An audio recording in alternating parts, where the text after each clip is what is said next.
बिस्मिल्लाहिर्रहमानिर्रहीम। हम अपनी जान के दुश्मन को अपनी जान कहते हैं। मोहब्बत की इसी मिट्टी को हिंदुस्तान कहते हैं। अजीजाने कौम और मिल्लत, आज का दिन बड़ी ही खुशी और मसरत का दिन है। आज हमारे मुल्क के भारत के चप्पे चप्पे और कोने कोने में आप चले जाएं और देखें, बच्चे बूढ़े जवान हर किसी के चेहरे पे खुशी और मसरत के इजहार का एक नया जज्बा देखने को मिलेगा। उसकी वजह है कि गुलामी में न काम आती हैं शमशीरें न तदबीरें, गुलामी में न काम आती हैं शमशीरें न तदबीरें। मोहब्बत की इसी मिट्टी को हिंदुस्तान कहते हैं। तो अजीजाने मिल्लत, अजीजाने कौम, ये खुशी और मसरत इस वजह से है कि हमारे अकाबरीन और हमारे बुजुर्गों ने इस देश भारत की आज़ादी के लिए बड़े बड़े मसाइल और तकालीफ का सामना किया और बहुत बड़ी अजीम हस्तियां थी जिन्होंने बड़ी अजीम कुर्बानियां पेश की और इसके लिए अपनी जानों के नजराने पेश किए। और बहादुर शाह जफर जैसे हस्तियां, और कि जब उन्हें रंगून के अंदर काली कोठरी में भेज दिया गया और उन्हें कैदबंद की सोबत में डाल दिया गया, तो अंग्रेज कहता है कि अंग्रेज आप खैर मांगो ऐ जफर हिंदुस्तान की। तो जफर साहब ने जवाब दिया कि गाजियों में बू रहेगी जब तलक ईमान की, गाजियों में जब तलक बू रहेगी ईमान की, तख्त लंदन तक चलेगी तैग हिंदुस्तान की। तो हमारे अकाबरीन ने जान की बाजी लगा दी, अपनी जानों का नजराना पेश कर दिया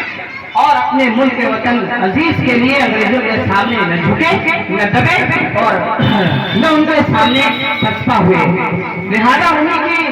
कुर्बानियों को और उन्हें खराज तहसीन पेश करने का ये दिन है, उनकी कुर्बानियों को याद करने का दिन है और हमारे आने वाली नस्लों और नौजवानों को ये बताने का दिन है कि हमारे अकाबरीन ने और हमारे बुजुर्गों ने और इस भारतवासियों ने, देश का हर शख्स ने, चाहे वो हिंदू हो या मुसलमान, सिख हो या ईसाई, किसी शहर का रहने वाला हो या देहात का वासी, हर शख्स ने देश हिंद की आजादी के लिए जिससे जितना और जो भी हो सका उसने हिंदुस्तान की आजादी में कोई कसर और कोई कमी नहीं छोड़ी। उन्हें अगर जान का नजराने देना पड़ा, उन्होंने जानों की कुर्बानी की, अगर उन्हें माल लगाना पड़ा उन्होंने माल दौलत के खजाने मिटा दिए, अगर उन्हें औलाद की कुर्बानी देने की जरूरत पेश आई तो उन्होंने अपने बच्चों की जानों का नजराना पेश कर दिया, लेकिन कभी वो पीछे मुड़कर करके नहीं देखे। लिहाजा उन्हीं की इन कुर्बानियों का नतीजा है कि आज हम आजाद हिंद में सांस ले रहे हैं और जी रहे हैं। भाइयों और दोस्तों और बुजुर्गों, सभी को ये मालूम होना चाहिए कि 212 साम्राज्य दौर का जो जमाना है वो इंतहाई फितन और इंतहाई बेइंतहा तकलीफ दे है। अंग्रेज और जब हमारे मुल्क हिंदुस्तान भारत पर काबिज हुआ तो उन्होंने देशवासियों के ऊपर तरह के बलदारी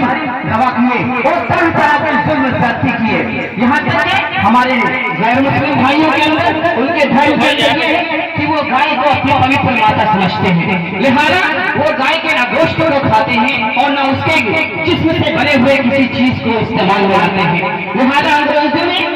देखा और मुसलमान ये उसका कुरान बताता है और उसकी हदीस बताती है और उसका पैगंबर बताता है कि सूअर जो है वो बेइंतहा नापाक और हराम है। लिहाजा मुसलमान सूअर के किसी जिस्म के किसी भी हिस्से को किसी भी तरीके से इस्तेमाल में नहीं ला सकता। लिहाजा अंग्रेज जो चापलूस और मक्कार और अय्यार था उसने भारत के फौजों में भारतीयों को फौज में शामिल करता और उन कारतूसों के अंदर सूअर और गाय की चर्बी को लगाता, जिस कारतूस को खोलने के लिए दूसरे कान से उसका ढक्कन खोलना पड़ता था। लिहाजा ये मुसलमान के लिए भी बेइंतहा नागवार था और हिंदू भाइयों के लिए बेइंतहा नागवार था। इस तरह से हमारे मुसलमानों اور ہمارے ہندو بھائیوں کے جذبات سے انگریز نے بہت کھلواڑ کیے اور طرح طرح کے مظالم کیے، ہماری عزتیں بھی اور ہماری عزتیں اور ناموس سے بھی ضرور کیے گئے۔ لہذا جب جنگ حق سے لڑتا ہے تو اللہ تعالیٰ اس کے تجزیے کے لیے،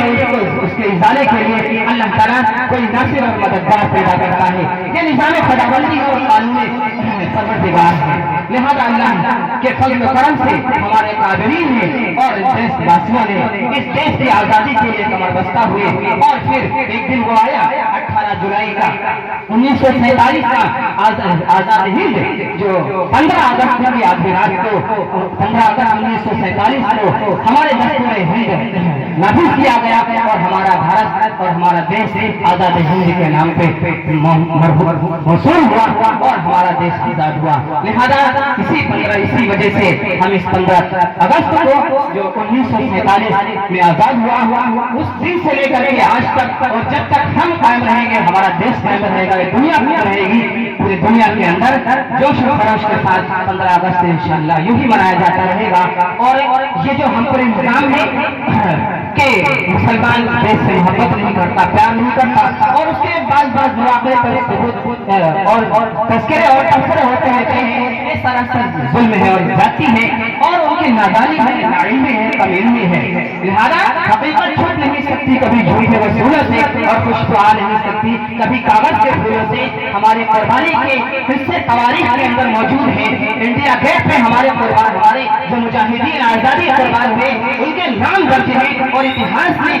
وہ امر ہو گئے اور ان کے نام درج ہو گئے، جس کو دنیا کی ہستی نہیں مٹا سکتے۔ لہذا یہ اتہام اور بہتان لگتے رہیں گے، لیکن بہرحال ہمیں مسلمان ہونے کے ناطے سے، ایک دیش واسی ہونے کے ناطے سے ہم یہ سب کو بتانا چاہتے ہیں اور یہ باور کرانا چاہتے ہیں کہ چپا چپڑے میں کسی بھی دیش کے کسی بھی حصے کا رہنے والا ہو، عقیدت اور محبت اور پیار اور لگن ہر شخص کو اپنے دیش سے اور اپنے وطن سے ہوتی ہے۔ اس کا مظاہرہ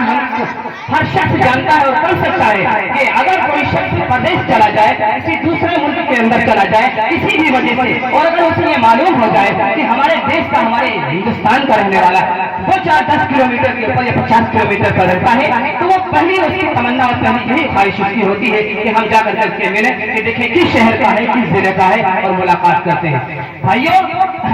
اب ہم انہی باتوں سے اپنی بات کو ختم کرتے ہیں اور یہ دعا کرتے ہیں کہ اللہ تعالیٰ ہمارے بزرگوں کی قربانیوں کا نتیجہ ہے کہ آج ہم آزاد ہند میں سانس لے رہے ہیں اور جی رہے ہیں۔ اللہ تعالیٰ سے دعا ہے کہ اللہ تعالیٰ ہر حاسدین کے حسد سے، ہر ظالمین کے ظلم سے ہمارے دیش کو اور ہمارے دیش واسیوں کی اللہ تعالیٰ حفاظت فرمائے، اور ہمارے ملک میں امن و شانتی کا پیغام ہم سب کو پھیلانے والا بنائے، اور ہم ہندو مسلمان سکھ عیسائی سب مل کر کے رہیں اور پیار اور سمان ایک دوسرے کا کریں، اور ایک دوسرے کے ساتھ مل جل کر کے ہم دنیا کے اندر، پورے دیش کے اندر اور پوری دنیا کے اندر ہم یہ پیغام اور یہ میسج بھیجتے ہیں کہ ہم امن والے ہیں، ہم شانتی والے ہیں، ہم محبت والے ہیں، ہم پیار والے ہیں، ہم اخلاص والے ہیں، اور ہم ایک اللہ کے ماننے والے ہیں۔ اللہ تعالیٰ سے دعا ہے کہ اللہ ہم سب کو پہلے سے زیادہ عمل کی توفیق نصیب فرمائے اور ہمارے دیش کی ہر شعبے سے حفاظت فرمائے۔ وآخر دعوانا الحمدللہ رب العالمین۔